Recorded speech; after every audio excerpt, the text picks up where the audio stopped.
ભિલોડા ગામની દુકાનોમાં રાત્રિ દરમિયાન તસ્કરો ત્રાટક્યા। મેઇન બજારમાં આવેલી ખાડિયા વિસ્તારમાં બની આ ઘટના, જ્યાં રાત્રિ દરમિયાન ચોરો દ્વારા બે દુકાન અને મંદિરના તાળા તોડવામાં આવ્યા છે। બે દુકાન અને મંદિરમાં રાખેલ હજારોની મત્તા ચોરાઈ છે।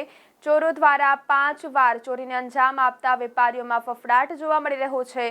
તો ભિલોડા પોલીસ દ્વારા પેટ્રોલિંગ વધારવામાં આવે તેવી વેપારીઓ દ્વારા માંગ ઉઠી છે। ભિલોડા ગામની દુકાનોમાં રાત્રિ દરમિયાન તસ્કરો ત્રાટક્યા। મેઇન બજારમાં આવેલી ખાડિયા વિસ્તારમાં બની આ ઘટના, જ્યાં રાત્રિ દરમિયાન ચોરો દ્વારા બે દુકાન અને મંદિરના તાળા તોડવામાં આવ્યા છે। બે દુકાન અને મંદિરમાં રાખેલ હજારોની મત્તા ચોરાઈ છે। ચોરો દ્વારા 5 વાર ચોરીને અંજામ આપતા વેપારીઓમાં ફફડાટ જોવા મળી રહ્યો છે। તો ભિલોડા પોલીસ દ્વારા પેટ્રોલિંગ વધારવામાં આવે તેવી વેપારીઓ દ્વારા માંગ ઉઠી છે। ગણેશ ચોકમાં દુકાન આવેલ છે।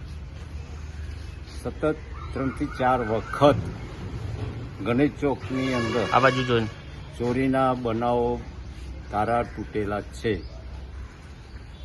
વારંવાર રજૂઆત એક જ હોય છે કે અહીંયા ગણેશ ચોકમાં એક પોઈન્ટ મૂકવો જોઈએ, જેથી ગણેશ ચોક ઇન્ટિરિયર આ બાજુ એક સાઈડ પર આવેલો છે, એટલે કે એક પોઈન્ટ વિનંતી છે કે વારંવાર થતું અટકાવવા માટે ગણેશ ચોકમાં પોલીસ હોમગાર્ડ કે ગમે તે એક પોઈન્ટ ગણેશ ચોકમાં મૂકવા વિનંતી।